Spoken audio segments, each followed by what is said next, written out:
Hello and welcome to this episode of Battling with Business with me, Gareth Tennant. And me, Chris Kitchener. This is a podcast where we explore ideas and concepts around teams and teamwork, leaders and leadership, and all things in between. It's a discussion between a former Royal Marines officer and a product manager from the world of business, comparing and contrasting our experiences as we attempt to work out what makes teams, leaders, and businesses tick. Cool. So what are we talking about this week, Chris? Well, this is one of those marvelous moments where you get to combine homework with your hobby, as it were. So today we're going to talk about a book that is quite famous in the leadership and management world, certainly the civilian one. Have you read a book? I have read it. In fact, I'm quite worried about myself. I've read a number of books already this year, but yes, I have read a book. And even more humorously, this is probably the third or fourth time I've read this book. So this is a book called The Five Dysfunctions of a Team. I've heard of this book. Have you ever read the book? No, it's on a ever-growing list of books I should read, have either as a digital copy or an actual copy gathering. Oh, how the tables have turned in terms of book reading. But so what's interesting about this book is that this is very well known, and I joked about it, but over the period of my career, when there have been sort of offsites and team building exercise and leadership sort of offsites, this book has come up multiple times. So I think this is the third copy I own now, because you get given a copy typically. Five Dysfunctions of a Team, written by a gentleman by the name of Patrick Lencioni. And interestingly, on the front of the book this is the 20th edition. So this has been around for quite a while now. And the reason why I went back to read it again is because I have an offsite next week. And so we have been asked to reread it and go look at it. And so I thought, what a fabulous opportunity to actually talk about the book and talk about the lessons inside it.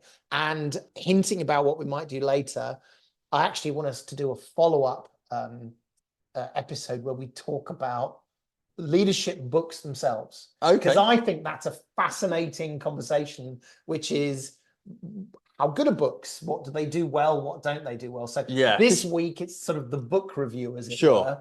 And next week it's the review of the book. Yeah, I think that makes sense, because you do get told to read books before offsites or before strategy meetings, and it's great. I think the culture of sharing books, we do it on the podcast. We talk about books that we've read that have been really insightful and the lessons we've learned. I think that's great, but I do think there is now a sort of just belief that by getting everybody, if everyone reads this book, we will instantly be better. Exactly. So, yeah, there's definitely an episode in that. I really enjoyed as I read this book. So I haven't read it for a couple of years.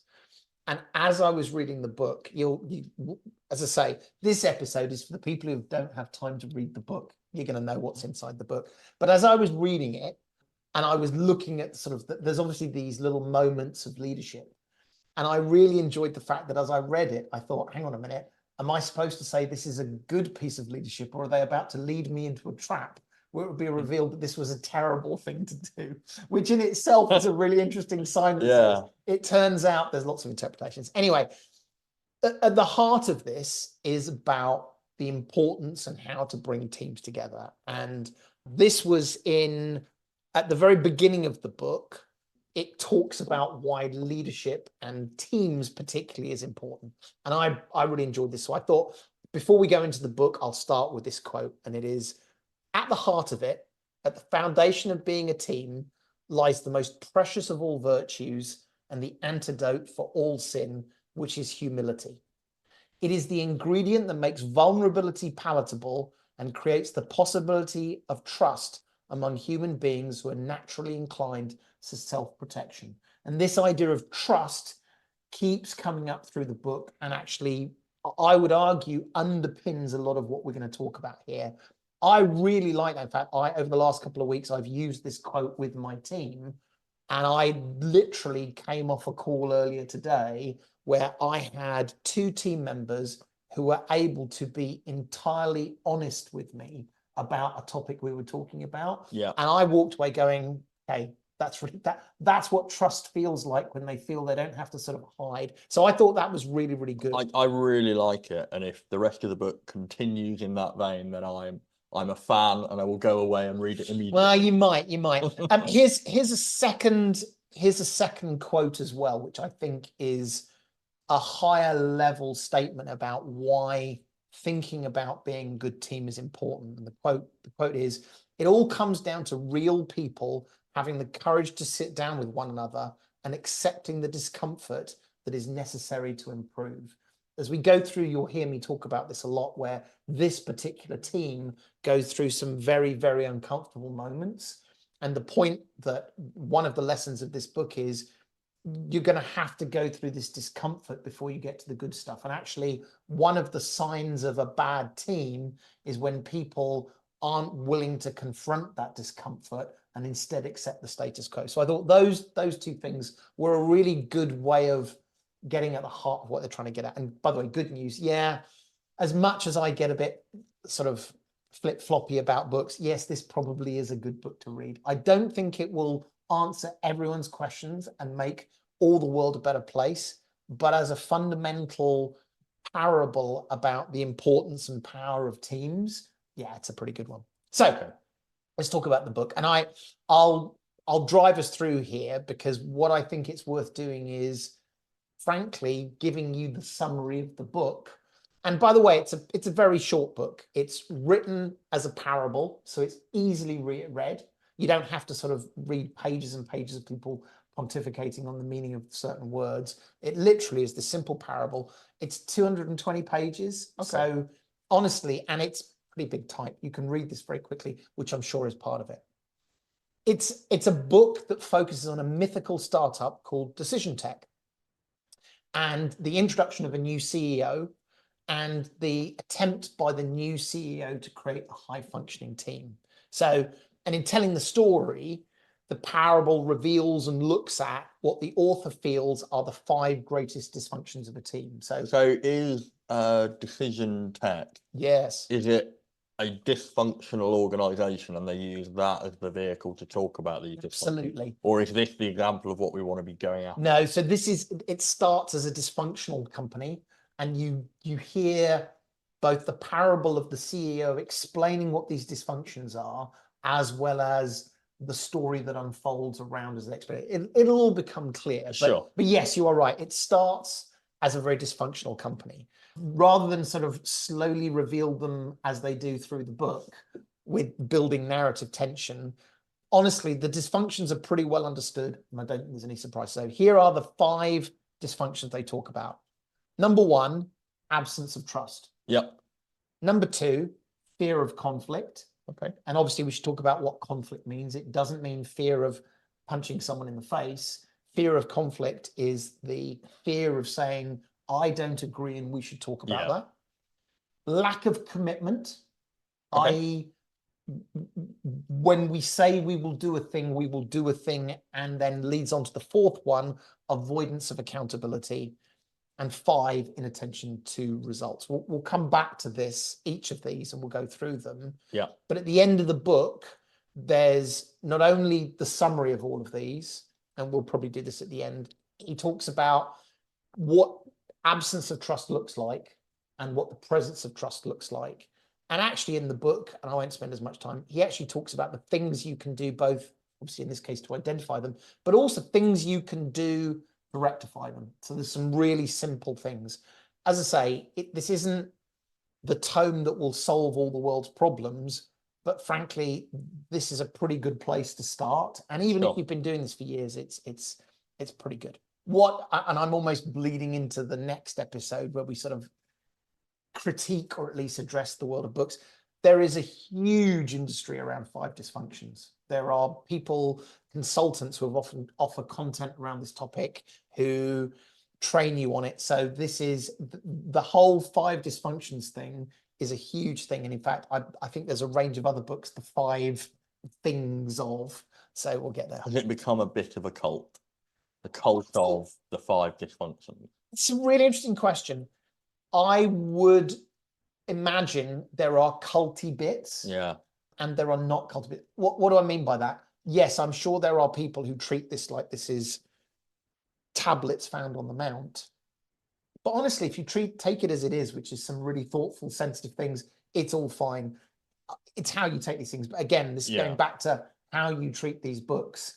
If you believe this is the only words worth ever reading, you're in a bit of trouble, because you need experience and context. And certainly, as you go through, you will notice that there is a very careful, happy path for this. As in, even when things go wrong, they are to illustrate how to make things go right. And as I was reading through this, I thought, I know that there's been an attempt to introduce the complexity of the real world, but the real world is a lot more complex and perhaps less unpredictable. And the point is, if you're going to pick up the book on what it's not realistic enough, you're missing the point. It's just a vehicle to share this information. I always get slightly nervous when you say things like, well, not you particularly, but there are consultants that have trained in the 5 dysfunctions of team. Because that alludes to the fact that, you know, there is this, once you understand this, you don't need to understand anything else. And there's another book that I'm sure we'll do a similar episode to this on, called Cialdini's Influence. And it's the 5 factors of influence. And it became massive in the sales world because it was all about the behavioral psychology of how you influence other people. And it's a brilliant book. The book on its own, very, very good book, well worth reading.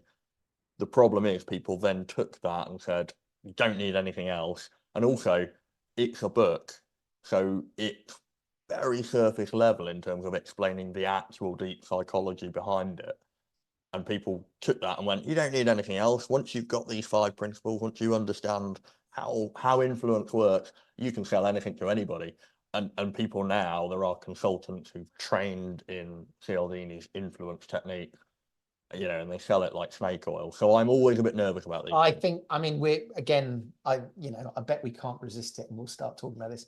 I've always been amused by the fact that it seems to me, there is revealed truth through some mechanism or other that lasts for a certain number of years. And then someone says, but that's ridiculous. And everyone goes, oh my God, it's ridiculous. And then someone reveals the new revealed truth. So there's a good degree of fashion here as well. I think the way of avoiding fashion is taking all of these at face value. And as you say, saying this is just another piece of the puzzle. I mean, this is what we've been doing over 50, 60 episodes, is there is no one silver bullet to this stuff. It's lots of these things. Anyway, let's get back to the story. And as I say, I apologize. There's a lot more of me telling the story, this one, maybe, than us discussing it. But I'm doing this, dear listeners. So I've just saved you the 220 pages. Anyway, so the story is this. Decision Tech is a startup that a couple of years previously was the darling of the tech world. Everyone wanted to invest. It was very exciting, huge valuations. It was all great. 2 years down the road, which is where the book starts, the CEO has been demoted to head up business development. It's recognized by the board. It's not going as well. You know, the profits haven't been coming as much. The growth hasn't been as much. And so they've brought in a new CEO. And the quote from the book is, none of the employees were shocked by the CEO's removal. They liked him personally, but they couldn't deny that the atmosphere under him had become troubling. Backstabbing had become an art. There was no unity of camaraderie. There was a muted sense of commitment, and everything seemed to take longer to get done. And one of Chris Kitchener's hot buttons is, this takes longer than it, quote, should or did in the past. And there's just on that one, like, everything seemed to take longer to get done. It's nothing to do with the book here. Really? Does it take longer?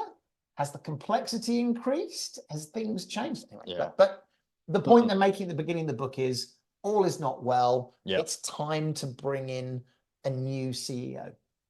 So the chairman brings in his new CEO, and as you would be unsurprised to know, the executive team are horrified.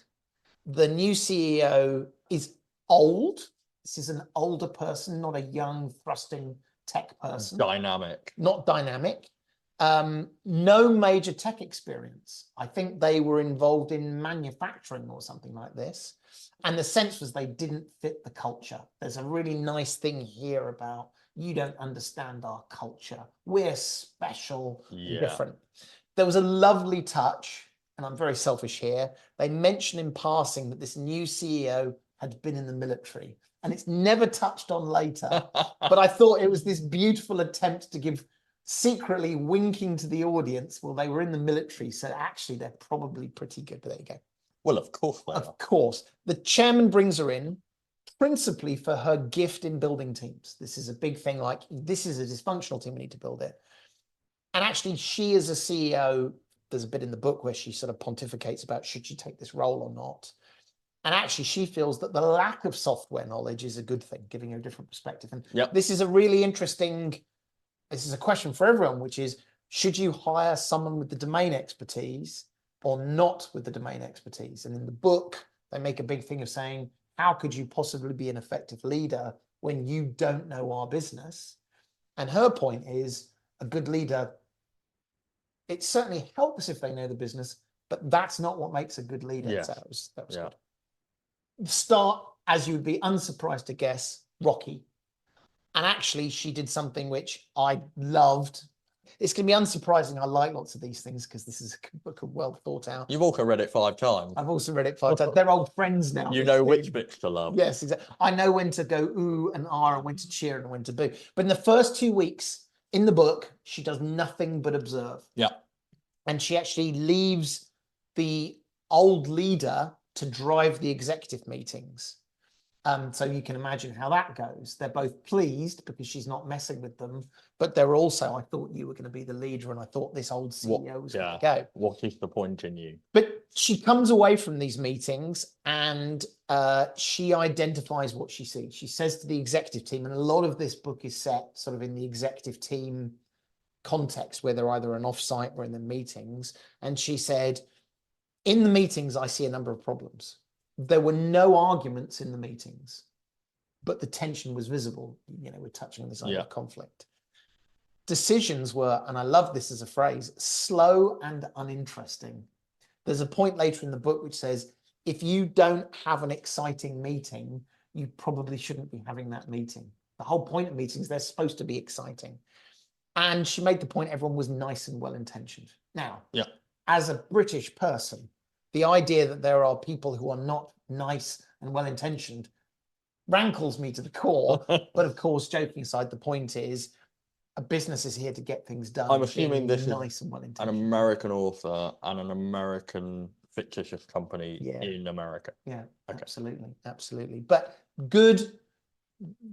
Patrick Lencioni, as he writes this, clearly has seen this. Organizations, you know, no arguments, but lots of tension. We've all seen that. Decisions slow and uninteresting. You know, we've been talking about this for months. And then the niceness, which is we're not able to actually confront the problems and make decisions. So they introduce a whole cast of players because obviously they've got to build narrative tension. There's the former CEO who's now doing business development. There's the chief marketing officer, I'll say the CMO from now on. You'll enjoy this. There's a nerdy English chief technology officer. Excellent. Who's quite brusque and very English, apparently. There's the head of sales, head of customer support, the CFO, chief financial officer. So that's the accountant, effectively. And the COO, chief operating officer, who they're very, you can see them setting up the pieces on the table, who is a pretty ill-defined role. And as we go through the book, each of the characters are there to portray different behaviors and emotions which are out. So it's excellent in terms of helping paint a picture, but as you read it, you say, it's all very convenient that you have this spectrum of people in this way, which of course we know in real life isn't there, but you have to forgive them. It's a parable, not a documentary. Sure. So, you know, we set the scene, and the first day, chief technology sends an email to the executive saying there's a big sales opportunity. Like, this is going to turn us around, huge sales opportunity. And he says, I know that the CEO set up this offsite next week and you think it's important, but sales are more important. Obviously, you're going to let me go to that. And there's the sort of hint that we've got enough problems without having to take time off for this stupid 2-day offsite kind of thing. The CEO then clashes in the executive meeting, but I can't remember if it was in the meeting or via email, and says, the offsite is more important, and building a team is more important at this point than selling. And beautifully written, there'll be a bunch of people reading this going, you don't understand. Sales is at the heart of any organization. And if you don't sell anything, we won't be here next month. And she makes the point, building a team and building a great team is going to make us sustainable, not just next month for the next sale or the month after that, but for going forward. So there's a big thing about this. It's quite apparent that their meeting in this fictitious organization was taking place before our recording of the podcast on measurement of effect, where we talk specifically about sales not always being important. It's true. I know we're actually going to be talking to a salesperson. I think this is going to be really interesting, because I think this is a really interesting where culture and strategy comes together. Yeah. Because the culture of salespeople, quite rightly, is you want me to sell. That is the single most important thing.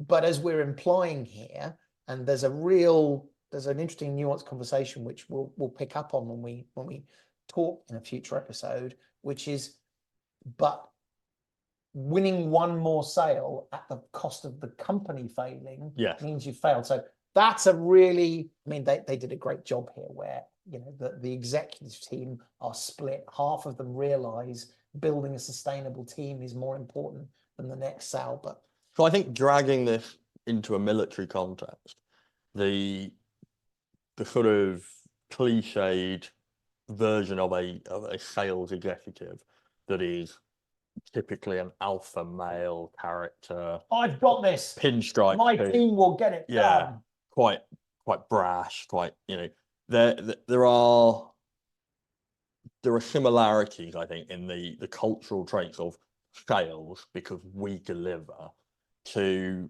what we call the teeth arms in the military, which are those specializations, those skills in the military that deliver military effect in terms of fighting power to the enemy. So the infantry, the cavalry, the helicopter pilots that fly Apaches because they are attack helicopters, warfare officers in the Navy, fighter pilots. We're going to have a chat with a fighter pilot on the podcast fairly shortly. These people are equivalent, I think, to sales. I'd never thought about that. And we when we come to this episode, we have to explore this, because there are, as a product person, sales and product sometimes can be in opposites. Yeah. And so I'm fascinated to explore how that works in the military as well. In other words, as a product person, I might say, sell less now, we may well be able to sell a lot more in the future. And that obviously is sort of a dissonance there. In the same way, no, let's not send in the Apaches because we need to do these other more subtle things. Yeah, and I think sometimes it's a case of you need to apply restraint. Destroying everything isn't always the right answer.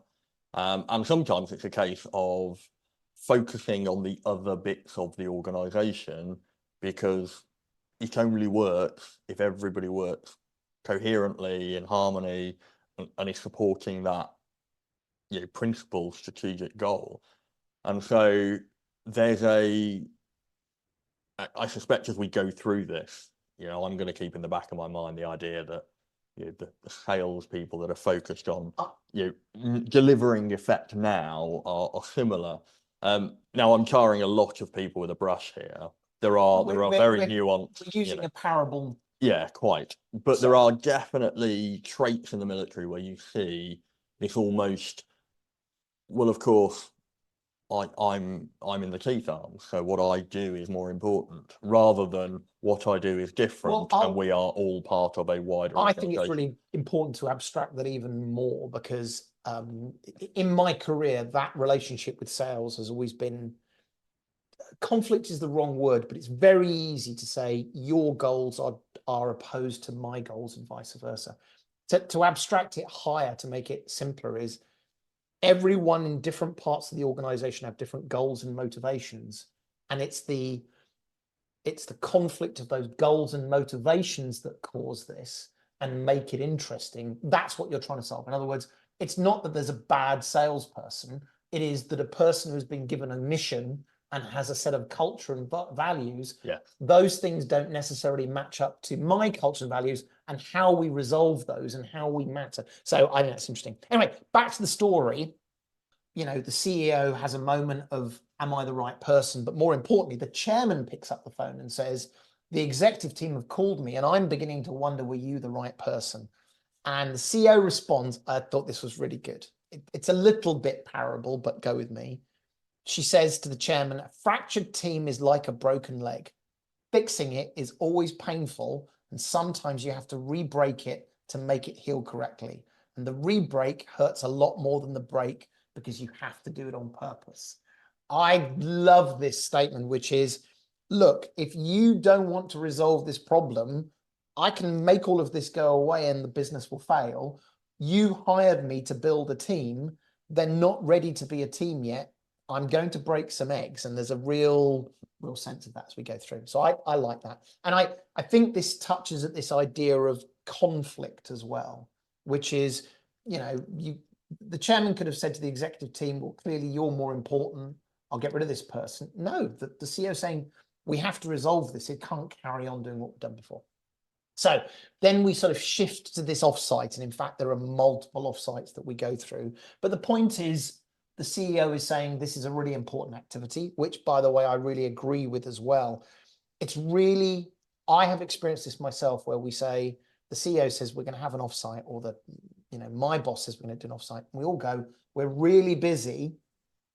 We don't have time to stop and do these other things. Yeah. When the truth is, if you don't stop and do these things, you're probably going to head in the wrong direction in the first place. Everyone needs time to stop and think about what they're doing. So I have been guilty of saying, do we really need to do X? But the reality is, each time you do it, whether it's you come up with better strategy, you connect better, you build a better team, whatever it might be. And I think that example of Keith Arms being sales teams or links to this idea that on operations in the military, we're dealing with life and death decisions. You're dealing with a tempo of operations that is often outside of your control. It's driven by the need to move fast. It's driven by the actions of the enemy or other actors in the operating environment. And so you can very, very quickly get focused on, I'm fighting a war today, people are dying today, and there's a real incentive then to not focus on what's coming down the line in 3 weeks' time, 6 months' time, 2 years' time. And you end up, we talked about in the MOE episode, the idea that you get a disconnect between your performance metrics and your effectiveness, and your effect metrics.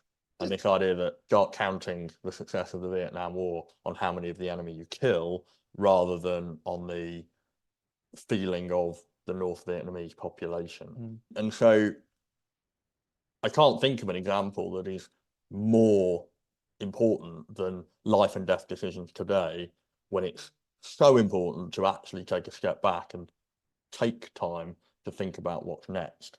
So what, it's interesting. It's a very common thing in my world where, you know, every quarter you take a couple of days out. I'm literally, this is part of the book, that why I read it. We're going to go off for 2 days.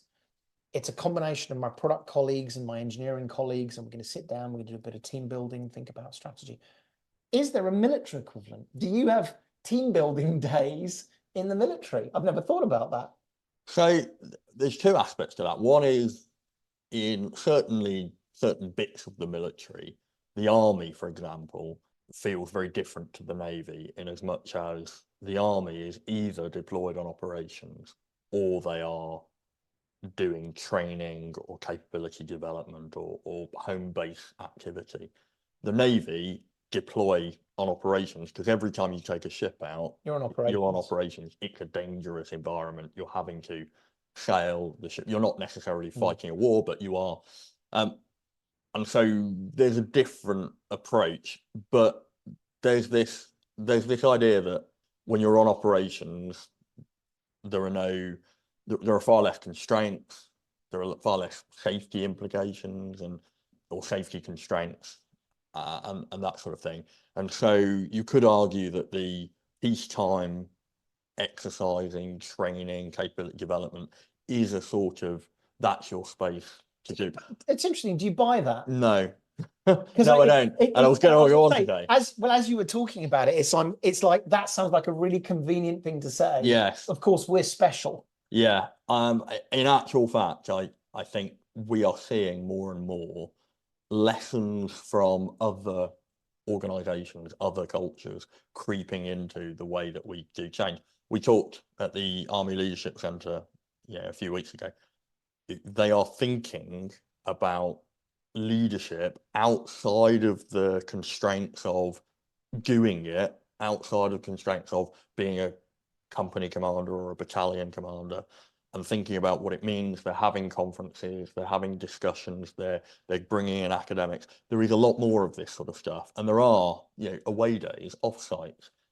Perhaps not as much as it should be, and obviously it not needs to down be to the low enough levels. And don't get me wrong, it a 2-day offsite for team building. I'm not suggesting that, but the point is taking a moment out of the day to day to step back and focus on big things. I have to say, I've got this fantastic image in my mind of a Holiday Inn in Kabul with a conference room and a number of soldiers in full combat gear with an icebreaker about 3 things that happened in their childhood that they want to talk about. But and then playing with spaghetti and marshmallows. Playing with spaghetti and marshmallows, perhaps. Anyway, back to our story. So the CEO in the offsite says, we have all the ingredients to be number 1, but it turns out we're number 3. And it's very clear, part of this is because we're a dysfunctional team.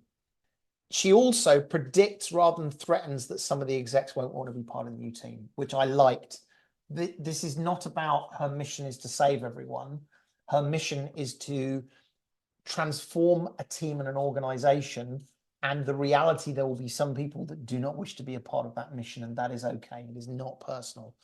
Actually, going back, the why are they number 3 versus number 1?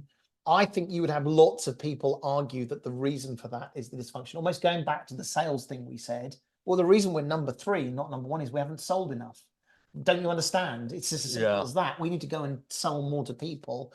This is this idea of, give a man a fish he can eat for a day, teach him to fish, whatever. A high functioning team, that is what is going to get you to number 1.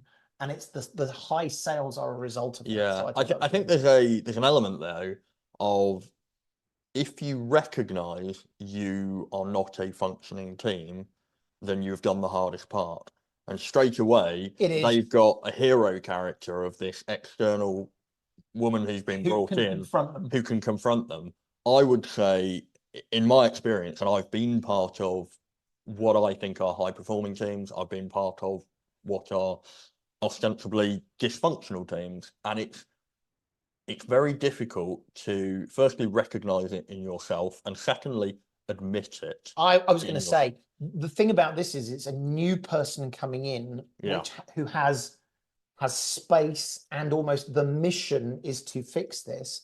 I mean, everyone listening to this, I asked the question, how many of you are part of a high functioning team? And you'll all go away and think about this and answer it for yourselves.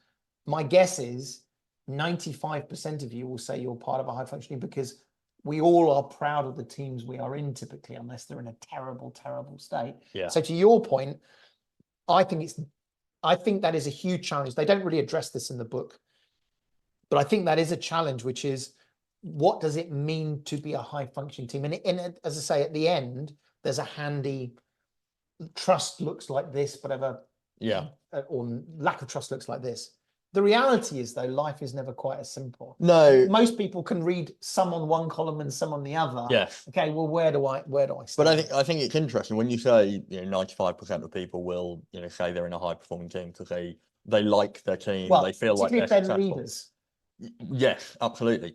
It's similar in if you do a survey of people and say, are you a good driver? Yes. Are you an above average driver? The vast majority of people think they're an above average driver. And it comes back to these ideas of these biases and these heuristics, and the fact that people will ascribe success to their abilities. And it might, it might not be something you personally take credit for. It might be, my team did really well at this and that's why we were successful. And then you ascribe failures or challenges to luck, other people, external factors, and that's a human nature trait. That's just how we're wired. I think what's important is not to ask the question, are we a high functioning team or not? And if we're a high functioning team, how do we keep going? Or if we're not, how do we get there? But to constantly ask the questions of, do we trust each other enough? Yeah. Do we, you go through those 5 dysfunctions and say, how are we doing on that? And the follow-up question is, how honest are we? Yes. That's always interesting. And also, like they have in this parable, get an external viewpoint, get somebody to come in. Yeah, that's balance there, of course. An interesting one. So I am, if I am a lightly read person, the next thing is I'm always very cautious about external facilitators. So I don't mean get a consultant in. Okay. I absolutely don't mean. But what I do mean is if you are the sales team, for instance, and you say, we are high performing, we trust. Go 360 feedback. Go find out from other people. Yeah, talk to the product development. That's very true. Say, how easy is it to work with us?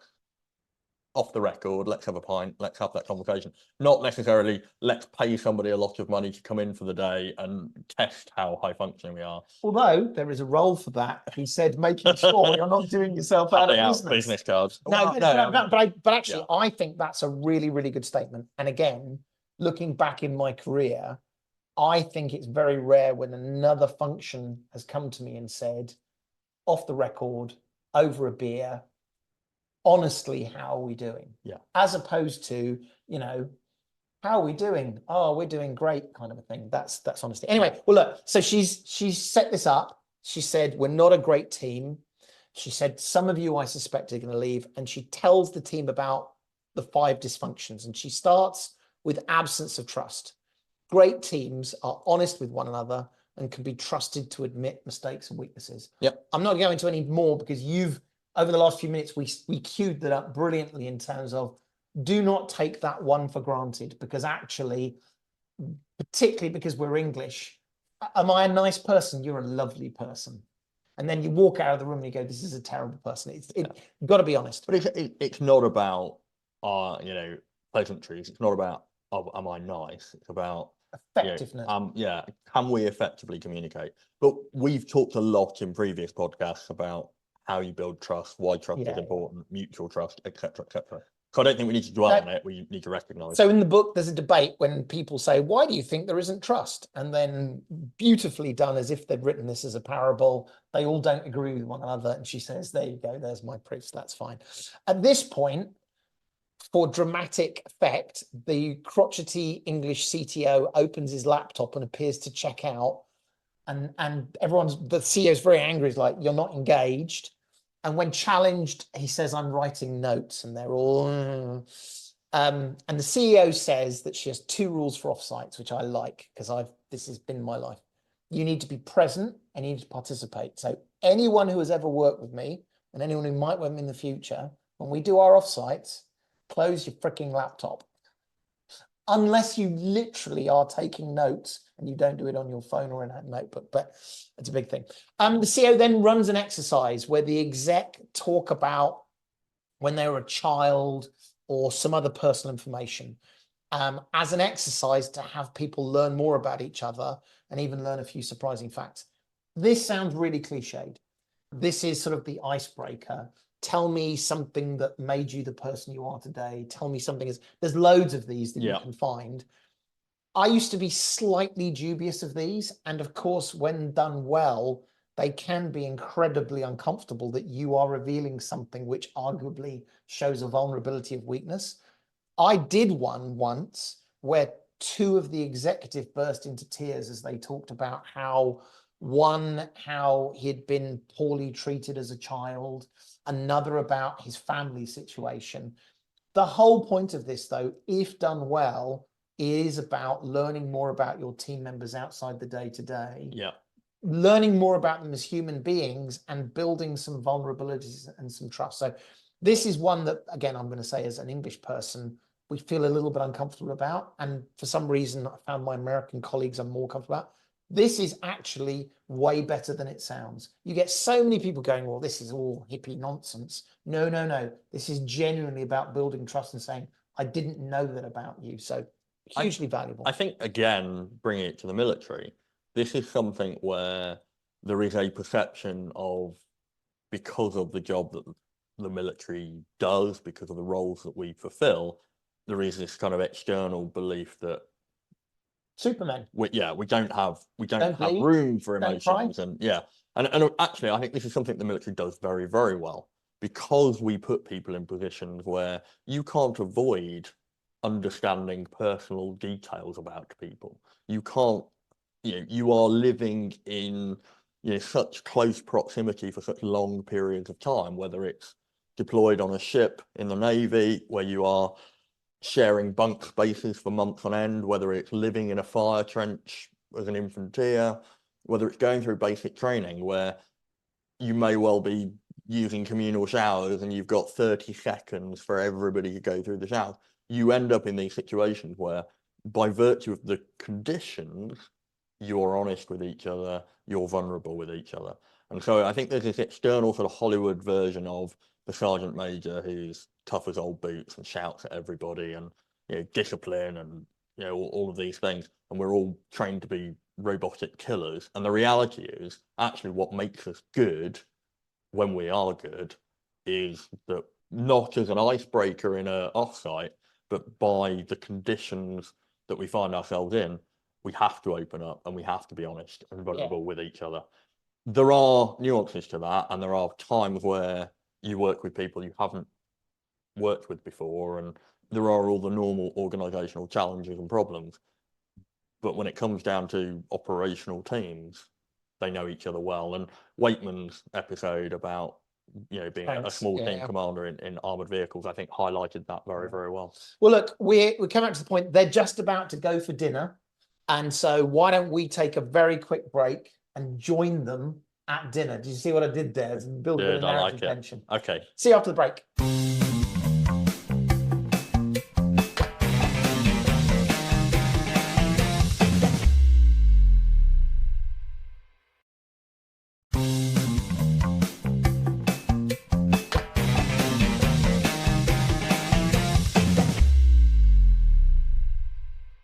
Right, we're back, and you join us now at dinner with the CEO, and there's a flashpoint where the chief marketing officer is accused by the members of rolling her eyes. This is a thing she does, where she passive-aggressively indicates her displeasure.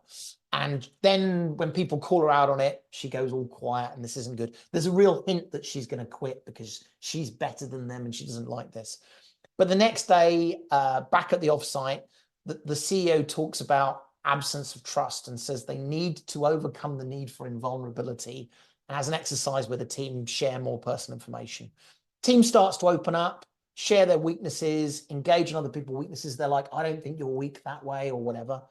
The chief marketing officer doesn't open up and gives a very poor answer that everyone can see, and everyone's like, you aren't joining in with us. The chief marketing officer is dismissive about one of the other members, and the CEO is like, I should have called you out on that. Like, literally sits there and says something dismissive about a colleague, and the CEO lets this go. So we're starting to sort of see these different people and how they're reacting to this. So the CEO then highlights the last of the dysfunctions, inattention to the results, and describes it as the tendency of team members to seek out individual recognition and attention at the expense of the results of the entire team.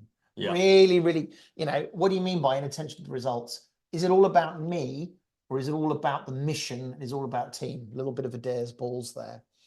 The CEO talks about the fact that it's important to place the ego of the team above the ego of the individuals. Yeah. And if you're focused on results, personal ego is less likely to be important. I thought that was great. And you see that if you've got a mission, people typically stop worrying about how they're doing and how the mission goes. That's really good. And she talks about her husband as a baseball coach, and she says his job is to create the best team possible and not shepherd the careers of individuals. I thought that was a great quote. I love exploring these concepts when it comes to sport, because in the military, we are, firstly, there are very clear rank structures, and you promote through those ranks.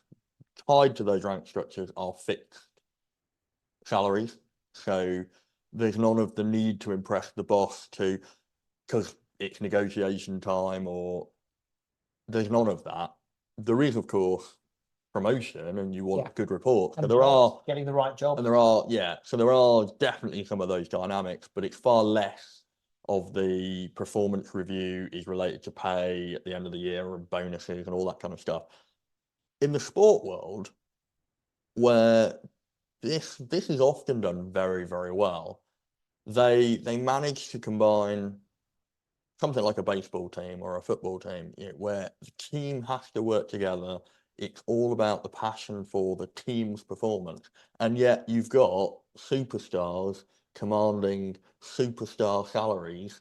And there is all this external pressure about brand, individual brand, legacy, sponsorship opportunities. And so I find it fascinating when it's done really, really well. And I'm sure in our influencers episode we will explore a sports person. I think a sports manager. Yeah. Some of the really good sports managers, and there's a couple that I've got in mind for future episodes already. But I find that stories around how it's done well in the sports world bring out so much more. Do you know what though? There's also, so I'm not a particularly sporty person. So when people talk about this, you've got to be very careful, because I once watched a speech from Coach K, who's a famous American basketball coach, I think. And I watched it and it was like, yeah, this doesn't resonate. It didn't land. But also the other thing as well is, I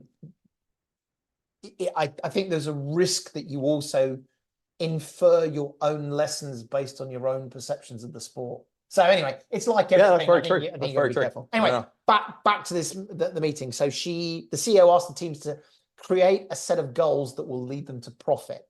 And in this case, profit is the indication of winning or losing. This is a really interesting conversation in businesses. We've talked about this before. What are the metrics you want to track, and do they tell you something interesting? So after sharing some goals that the team come up with, great exercise, get the people to engage in this. The British CTO suggests that these are goals that they already have. Like, this is what we already do, not necessarily true. And they says, but what really matters is closing deals, and for narrative tension in the book, and fast. I have noticed there is a conflation of when people say we need to do something quickly because there is a genuine and compelling reason to do something quickly, and the desire to do something quickly because if it's quick, it's somehow better. Yeah. And that's really interesting. Like, we need to close deals and fast. What if you closed $100,000 deal every day for 10 days? Or what if after 30 days you closed a $7 million deal, which is better? Yeah. The $7 million, but you said fast. So there's interesting there. The CEO makes a really interesting point, and I think this is sort of internal monologue in the book. When stress returns, people turn back to the old way of thinking. I have seen this time and time again. We all agree on the right things to do. We've had an epiphany. We're working as a team. Something goes wrong. It all goes out the window, and we go back to doing exactly what we did yesterday because we are so finely trained. Pavlov's response is to do those bad things again. I thought that was a really good one. Yeah, I think this is a really important point, and it doesn't matter what your organization is. If you're going to do offsites, if you're going to, in the military, we spend an awful lot of time training people by sending them away on career courses. I spent 9 months at staff college, which was invaluable. I learned loads of stuff. We did lots of reading, lots of discussions. But you've got to then change your behavior after the fact. You've got to go back to your organization and use that new insight, that new knowledge to look at what you've been doing in a different perspective. That's really difficult. If that 2-day offsite, you've got to be engaged. You're not allowed to open your laptop. So on the Monday, after you've spent, I don't know, 2 days in a hotel somewhere and doing whatever you do in your offsite, you've now got 3 days worth of emails to catch up on. You've got all the crises that come in every day and you're fighting fires. Suddenly you're back to this, I don't have time to think different. And she talks about this where she says, I know that it's going to slip and we're going to have to do this again and again and again. So that's good. COVID was a great example. So I did some analysis work with a couple of companies where we looked at future possibilities, and we've talked about the ideas around future scenario analysis and wargaming and some of the things that I do. But what was really interesting was watching companies default to, there is a crisis, sales have dropped off, and therefore we're going to have to reduce budgets. Okay, that makes sense. There was only a finite resource in money, in turnover. Right, what's the first thing to cut? Well, we're going to cut our marketing budget. We're going to cut our training budget. Hang on a minute. What you're doing is defaulting to these things aren't important. Well, we're talking about something that is going to change the operating environment.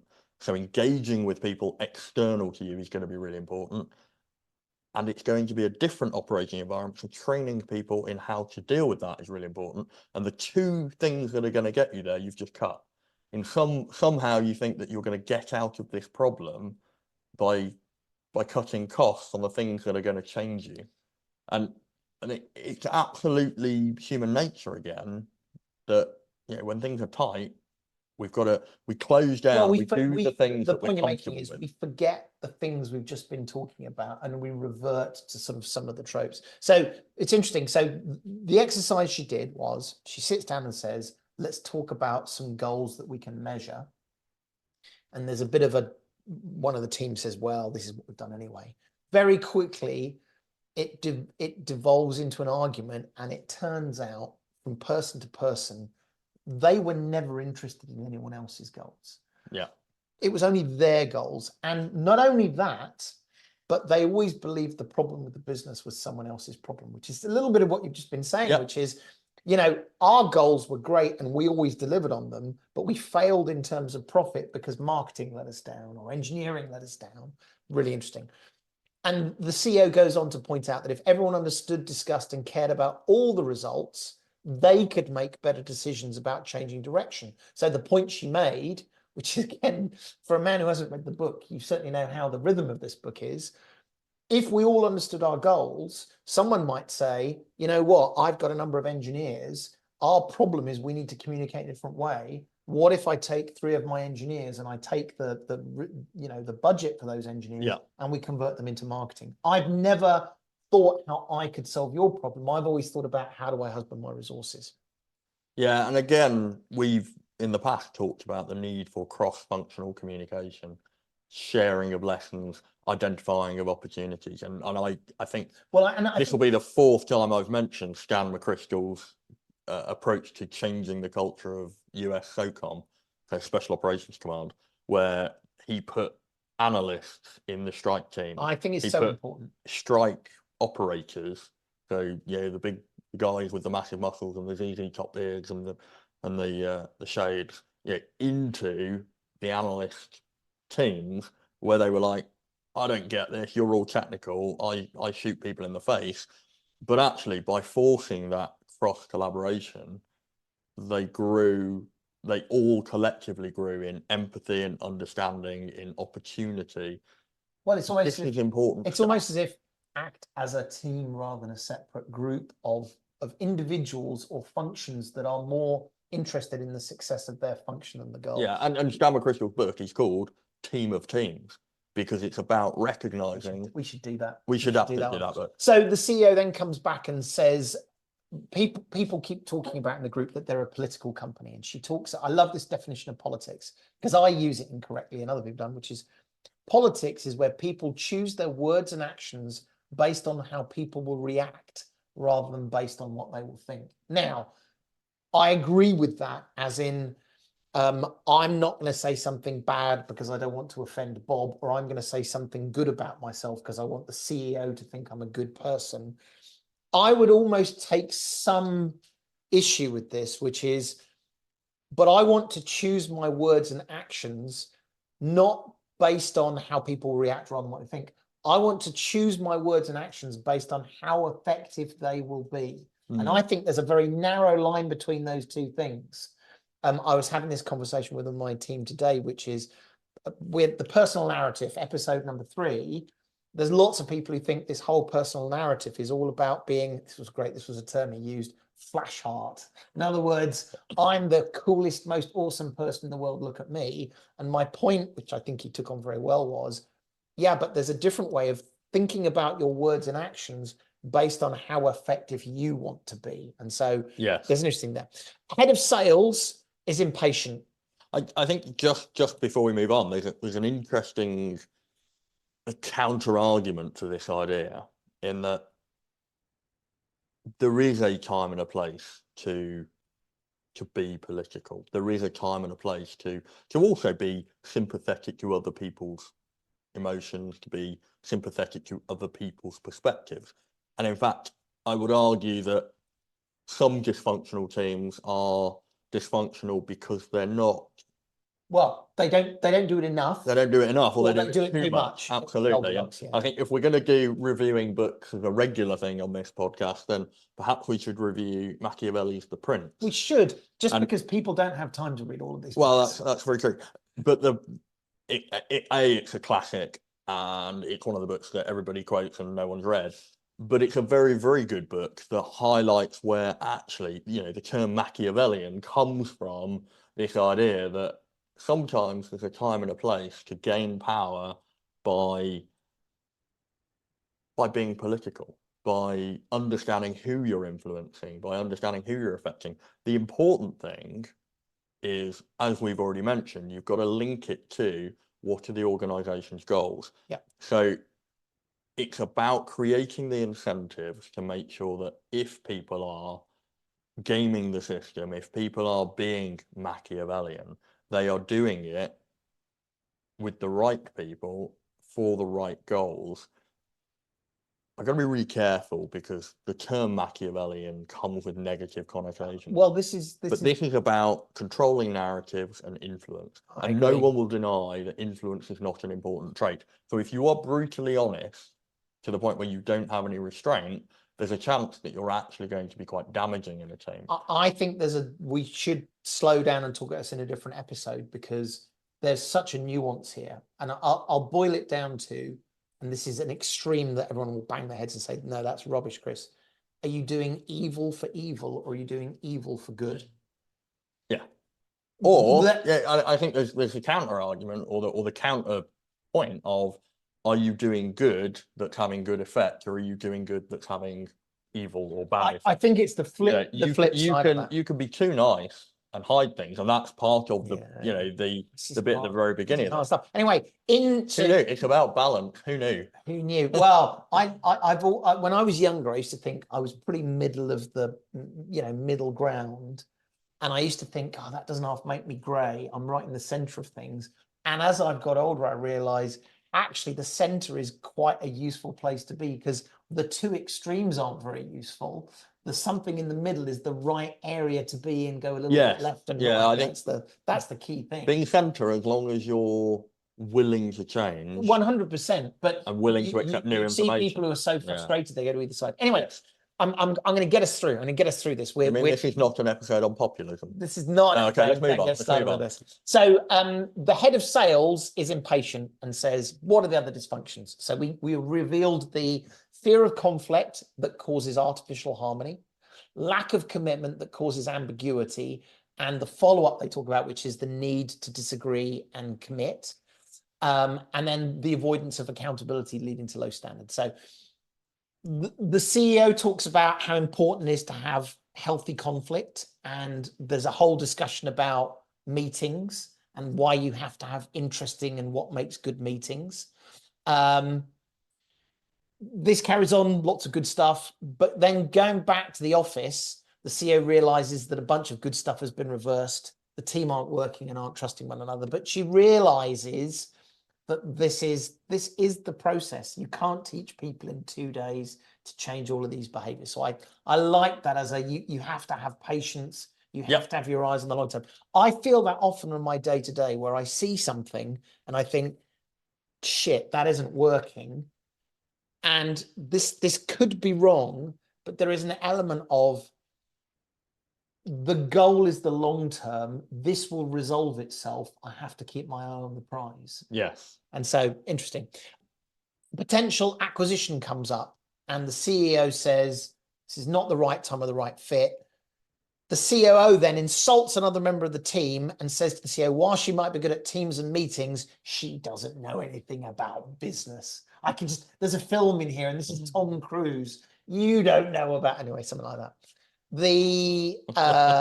Then there's a one-on-one, and the CEO and the COO have a chat about this. And the CEO asks the COO, which is great, and I like this. This is Frank. Ask the CEO if he's more interested in his own career.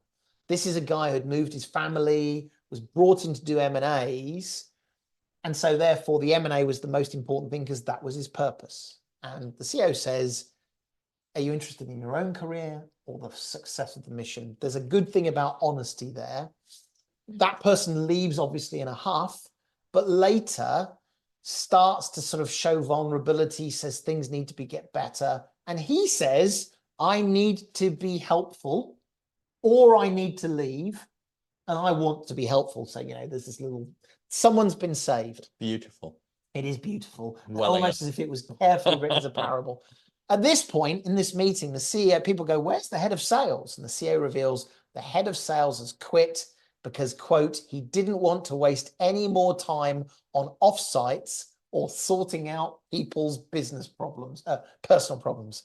By the way, if any of you are thinking, God, this all sounds like hippie crap, the parable is suggesting you might be like the head of sales. You might want to think about how valuable this is.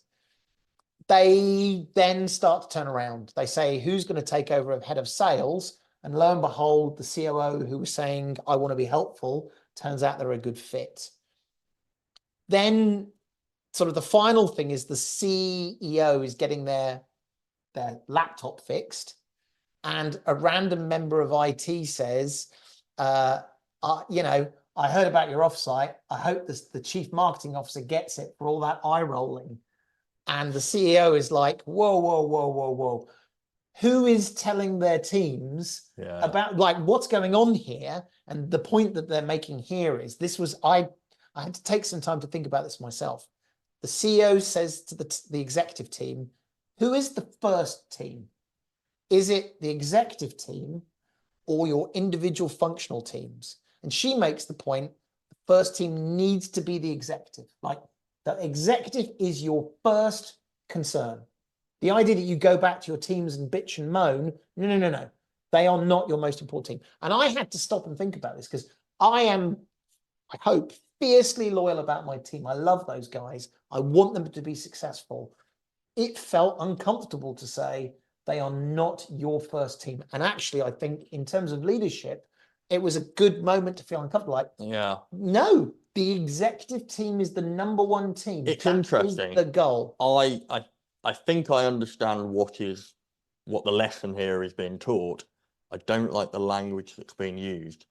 And I've always, well, not always, but I'm coming to this conclusion that actually this hierarchical language that we use in organizations, and we draw them out in tree diagrams with the director at the top or the CEO at the top, and then it filters down, top to bottom, makes it feel like there is an important structure. The way this is talking about who is your first team, who is more important. Actually, I think this is about not importance, it's about where the direction comes from. I know what you mean. And the lesson here is not about how do you prioritize your teams in value of importance. It's how do you have discretion when opening up and being honest, because you could equally argue it would be just as inappropriate for one of the executives to start bitching and talking about what happens in their team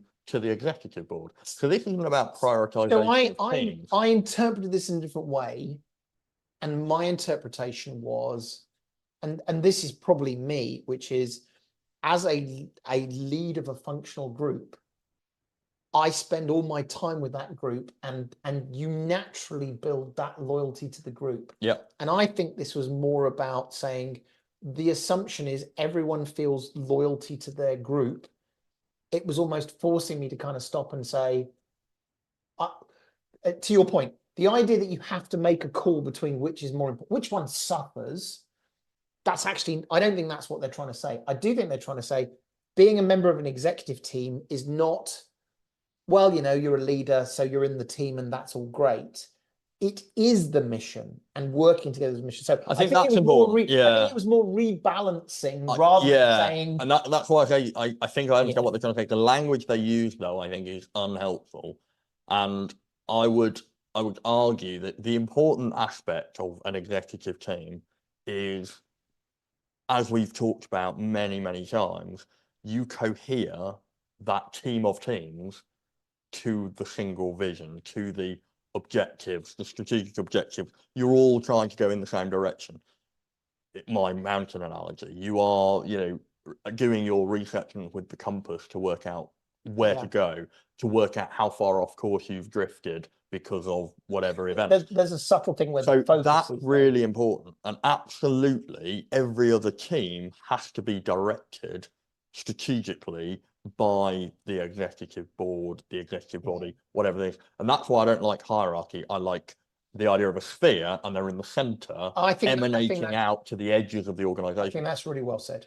But it becomes difficult when you start talking about priority, importance, and the language like, you know, what comes first, because there are times where the needs of your team that you work with day in, day out are more important than the needs of the executive.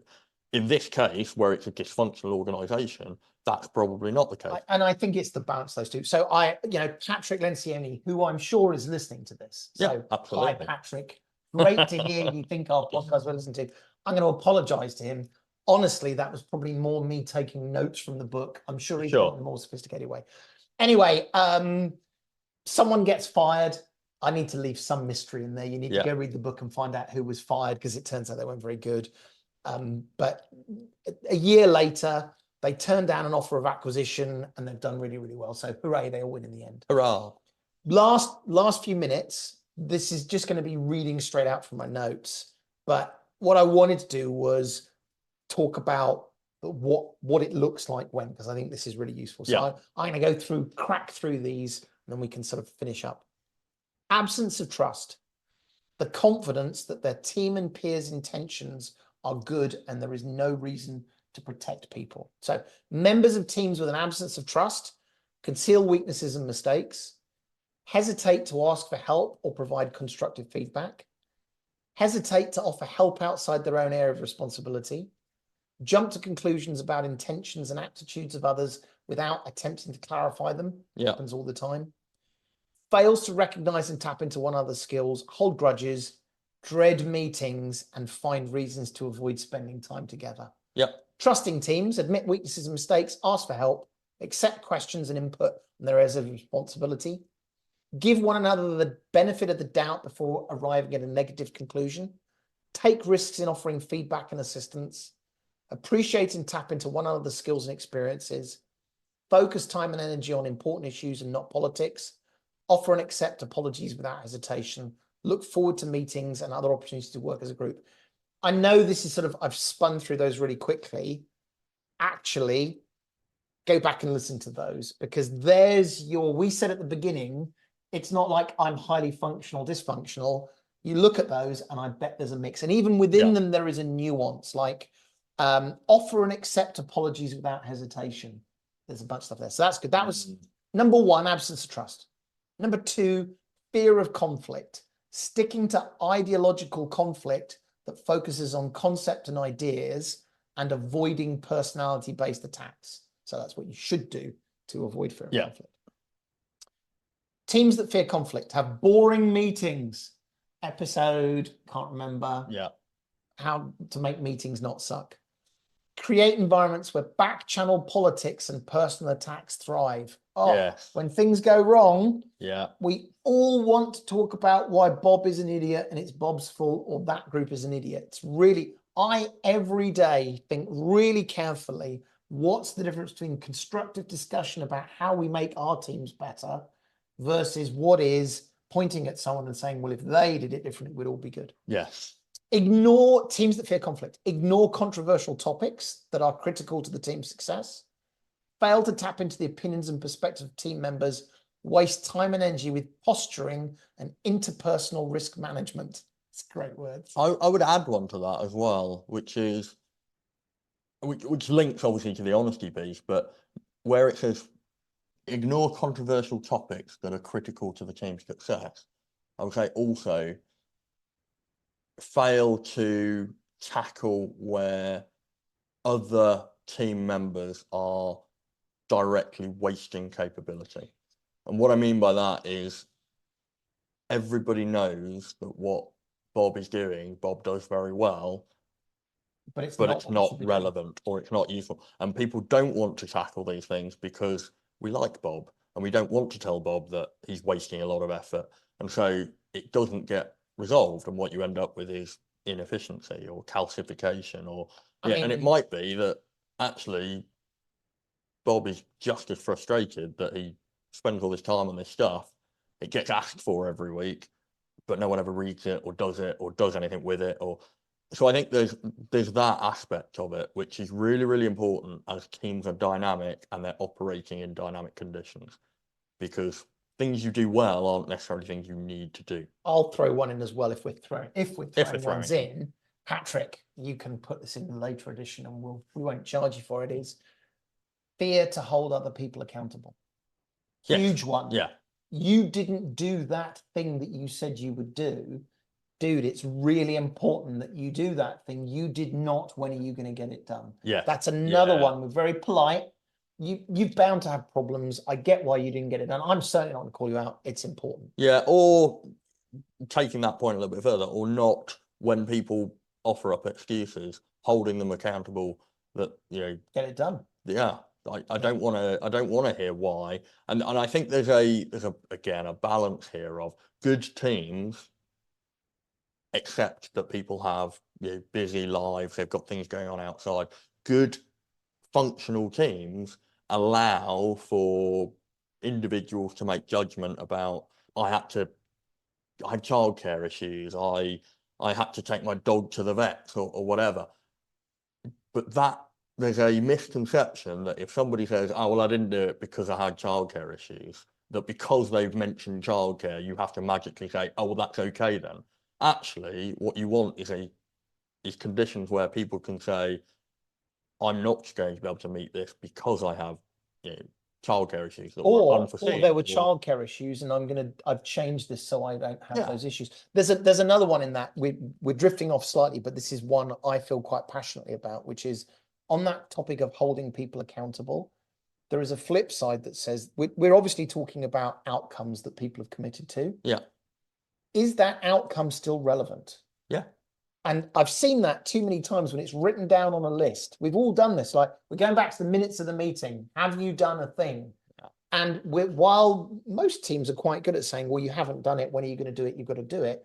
Not many teams are good at saying, actually, let's be really honest. Yeah. That actually isn't the thing that we should be doing. We should take it off. Anyway, let's get back. Teams that fear conflict, we've just said that. The teams that engage in conflict have lively and interesting meetings. Yep. There's a big thing in the book where they talk about why meetings should be exciting. I like that as a sort of a simple sort of yardstick.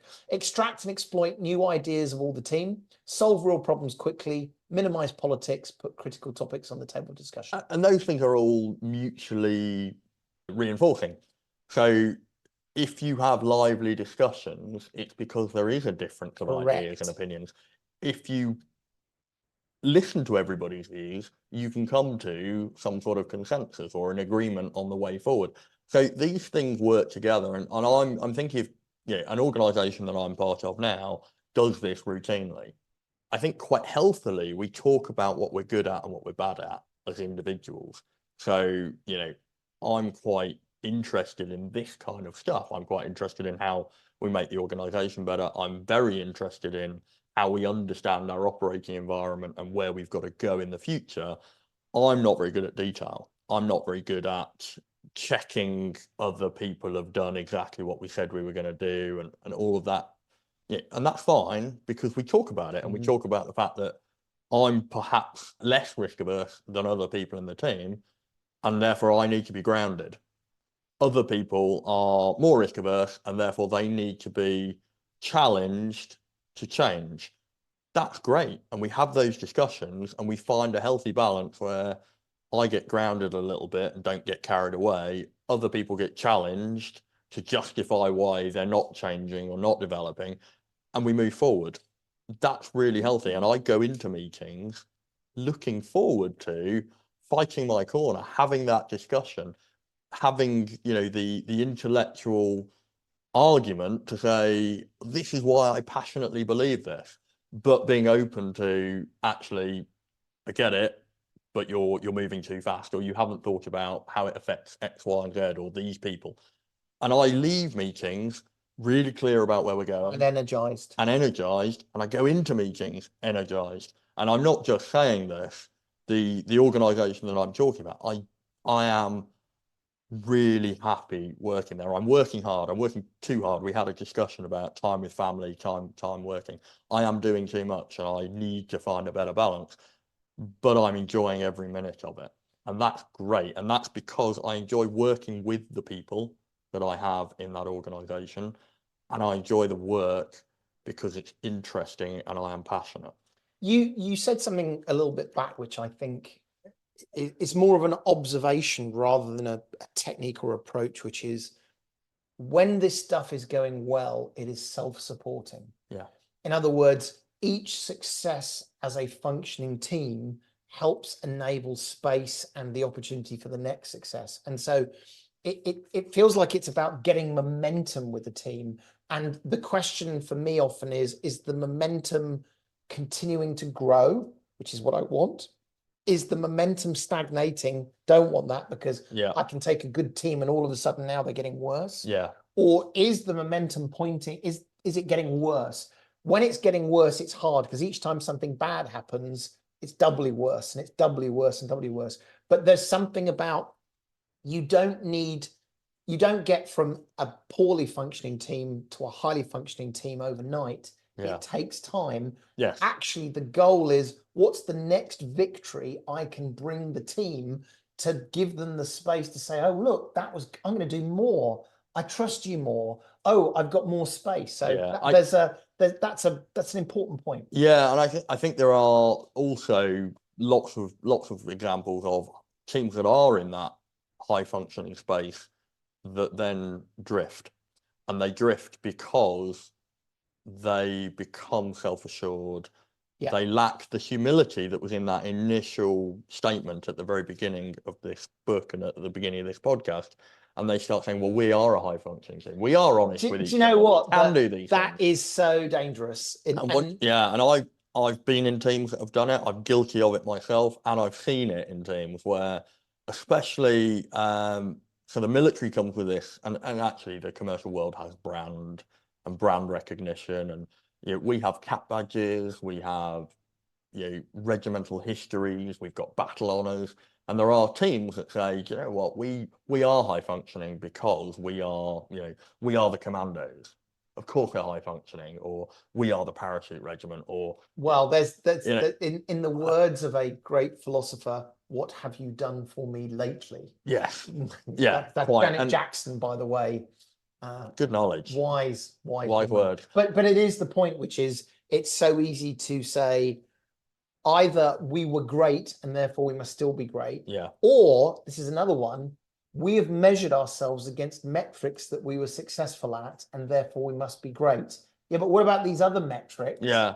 Oh, we didn't count those because they weren't interesting to us. Yeah, but that's telling a different story. I think you've got to work hard at doing this and getting there.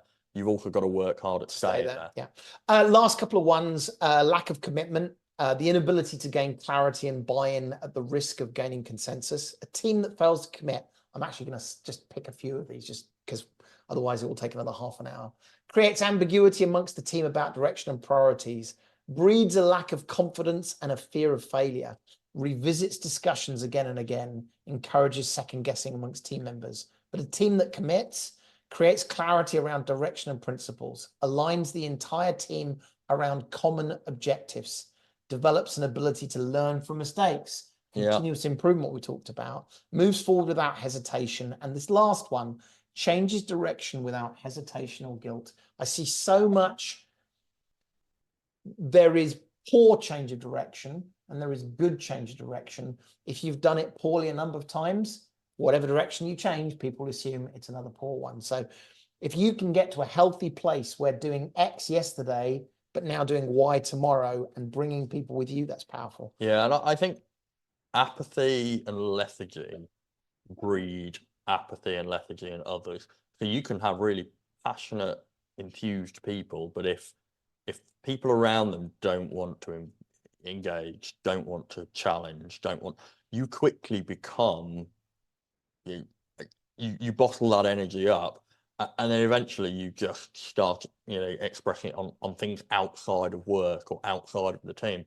The reason that it's difficult to change is because once you're not committed, doing what you've done every week, that you know that once you've done it, nobody's going to question you, it's going to get people off your back, and then you're being asked to do something different. Well, now you're adding extra work. Now you're making my life harder. And if you're not committed, if you're not invested in that change, if you're not fired up and passionate about it, then you're just being told to do extra work when you want to clock off and go and do something else because you're not engaged. These things are, once again, mutually compounded. The last part of commitment for me, and we should spend longer on this one, but we'll probably skim over it today, is disagree and commit. The idea that we don't all have to agree. This is not a committee, but we have to engage with people. We have to make a decision. And even if we don't agree with it, we have to disagree and commit. No, I agree completely with that. Number 4, avoidance of accountability. A team that avoids accountability creates resentment amongst team members who have different standards of performance. That's a big one. People get really annoyed when there are people slacking off on the teams and no one picks them up on it. Encourages mediocrity, misses deadlines and key deliverables, places an undue burden on the team leader as the sole source of authority. But a team that holds one another accountable ensures that poor performers feel pressure to improve, identifies potential problems quickly by questioning one another's approaches without hesitation, establishes respect among team members who are held to the same standards, and avoids excessive bureaucracy around performance management and corrective action. The last one, inattention to results. Just going to say, I'm going to reiterate a quote that we said on a previous podcast.